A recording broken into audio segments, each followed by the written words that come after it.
Actually Suraiya madam, मेरे आने का मकसद ये था कि मैं आपसे एक जरूरी बात करना चाहता हूँ।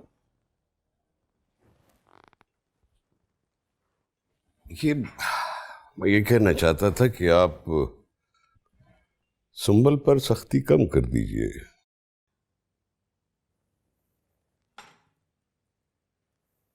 आपसे किसने कहा कि मैं सुंबल पर सख्ती करती हूँ? मैं तो सारी बच्चियों को फूलों की तरह रखती हूँ।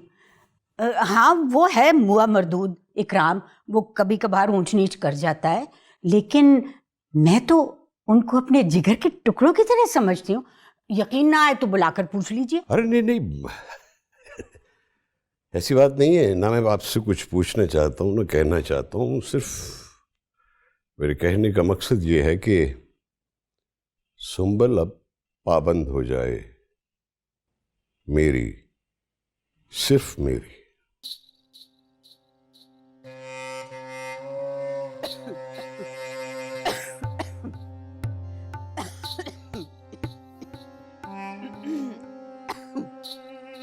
आपने मेरी बात का जवाब नहीं दिया। Thank you. वो देखे ना, अभी तो आपने मुंह से बात ही निकाली है। अब मुझे जरा कुछ सोचने का मौका तो देना। आप तो जानते हैं सारे घर का खर्चा उस पर है। सवेरा तो इतना सा भी नहीं कमाती, और ये नीलम और बेबी के माँ बाप, उफ, उनका तो पेट ही नहीं भरता। अब अगर सुंबल को मैं पाबंद कर दूं, सादिया भी छोटी है, तो हाय हाय, मैं कहाँ जाके मरूं इस उम्र में। इसीलिए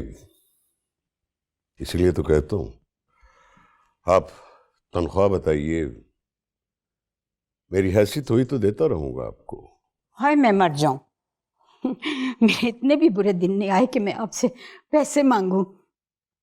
हाय हाय, तौबा तौबा।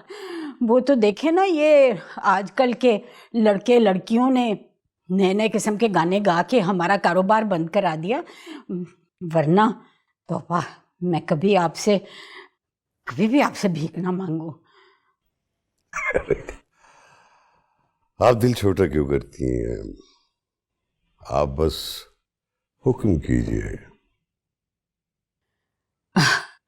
हुक्म क्या, बस जैसा आपने कह दिया वैसा ही होगा। आज रात को अपनी डायरियाँ निकालूंगी, ज़रा फरोलूंगी, हिसाब किताब करूंगी, तो फिर आपको बता दूंगी। एक्चुअली मैडम सुरैया, मैं कुछ दिनों के लिए मुल्क से बाहर जा रहा हूँ। अच्छा। वापिस आऊंगा तो सीधा यहीं आऊंगा। मेरी बात पर गौर कीजिएगा। बिल्कुल बिल्कुल गौर करूंगी, बस जरा हिसाब किताब कर लूँ। हिसाब किताब करना तो बनता है आपका, शौक से कीजिए। चलता हूँ।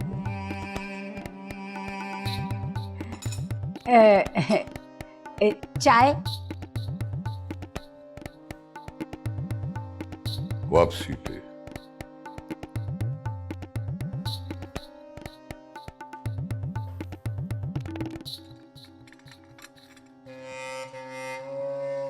कभी संगत सूरज से घड़ ले, आओ मंजर आंखों में भर ले,